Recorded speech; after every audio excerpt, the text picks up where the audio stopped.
Assalamualaikum warahmatullahi wabarakatuh. Nama saya Fitri Mawatul Mukaromah dari Program Studi Ilmu Hadis Fakultas Usuluddin Adab dan Humaniora, Institut Agama Islam Negeri Salatiga semester 7. Dan pada kesempatan kali ini saya akan menjelaskan sedikit mengenai hadis mahfud. Nah, yang pertama yaitu pengertian. Pengertian hadis mahfud terbagi menjadi dua, yaitu secara bahasa dan secara istilah. Menurut bahasa, hadis mahfud itu merupakan isim maf'ul dari lafadz hafaltu yang artinya menjaga. Sedangkan mahfud sendiri itu berarti sesuatu yang terjaga. Sedangkan menurut istilah, hadis mahfud adalah hadis yang diriwayatkan oleh rawi yang sikoh atau terpercaya yang bertentangan dengan rawi yang lebih rendah keunggulan darinya. Nah, hadis mahfud juga merupakan lawan atau kebalikan dari hadis syadz, seperti itu. Nah, untuk selanjutnya di sini ada contoh hadis mahfud. Yang pertama itu contoh hadis mahfud pada sanadnya. Di sini ada sebuah hadis, mata rojulun al ahdi Rasulullah sallallahu alaihi wasallam walam yadang lahu warisan ila abdan huwa ataqahu fada nabiyyu sallallahu alaihi wasallam mirasahu ilai. Hadis ini ada dalam kitab hadis riwayat nomor 2032, hadis riwayat Ibnu Majah nomor 2731 dan hadis riwayat Abu Daud nomor 2518. Nah, hadis di atas itu memiliki beberapa jalur sanad. Misalnya dari riwayat Imam Tirmizi itu dari Ibnu Majah, Sufyan bin Uyainah, Amr bin Dinar, Ausajah, Ibnu Abbas. Nah, terus ada juga dari Imam Ibnu Majah, yaitu Ismail bin Musa, Sufyan bin Uyainah, Amr bin Dinar, Ausajah, dan Ibnu Abbas. Nah, dari sanad Sufyan bin Uyainah itu, yang Amr bin Dinar, Ausajah, dan Abu Abbas radhiyallahu anhu adalah hadis yang sanadnya mahfud. Kenapa mahfud? Dikarenakan rawi-rawinya tergolong sikoh, terpercaya, dan juga mutabi atau bisa diikuti seperti Ibnu Abi Umar dan Ismail bin Musa.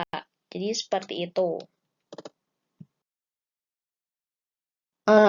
Untuk selanjutnya itu yaitu contoh hadis mahfud pada matanya. Seperti di sini ada hadis yang berbunyi karena Rasulullah sallallahu alaihi wasallam idza shalla rak'atayil fajri idtaja'a ala siqatil aiman. Yang artinya ketika Nabi Shallallahu Alaihi Wasallam melaksanakan sholat 2 rakaat fajar, maka beliau membaringkan badan ke sisi kanan. Nah, hadis ini terdapat dalam hadis riwayat Bukhari nomor 590, terdapat juga dalam Muslim nomor 1216 dan juga hadis riwayat Nasai nomor 678. Nah, hadis ini bertentangan dengan hadis yang diriwayatkan oleh Tirmizi dalam nomor 385 yang berbunyi qala Rasulullah sallallahu alaihi wasallam idza shalla ahadukum rak'atayil fajri falyadtaji ala yaminuhu, yang artinya Nabi sallallahu alaihi wasallam bersabda, jika salah seorang dari kalian selesai melaksanakan sholat 2 rakaat fajar, maka hendaklah ia berbaring dengan posisi miring ke kanan. Nah, jadi hadis yang kedua yang diriwayatkan oleh Abu Hurairah radhiyallahu anhu itu bertentangan dengan hadis yang pertama yang diriwayatkan oleh Siti Aisyah radhiyallahu anhu dalam segi matanya. Karena hadis pertama itu merupakan hadis qauliyah, perkataan Nabi Shallallahu Alaihi Wasallam, sedangkan karena hadis kedua itu merupakan hadis qauliyah atau perkataan Nabi Shallallahu Alaihi Wasallam, sedangkan hadis pertama itu adalah hadis fi'liyah yang berkaitan dengan perbuatan Nabi Shallallahu Alaihi Wasallam. Jadi seperti itu ya. Jadi selain itu, kebanyakan riwayat dan sanad-sanad yang sikoh atau terpercaya yang menjelaskan tentang memiringkan posisi badan setelah selesai sholat subuh adalah hadis fi'liyah Nabi Shallallahu Alaihi Wasallam yang diriwayatkan oleh Aisyah radhiyallahu anhu. Bahkan Abu Isa mengatakan bahwa derajat hadis pertama yang diriwayatkan oleh sahabat Abu Hurairah radhiyallahu anhu itu merupakan hadis hasan gharib. Jadi kesimpulannya, Hadis yang pertama merupakan hadis mahfud dalam matanya.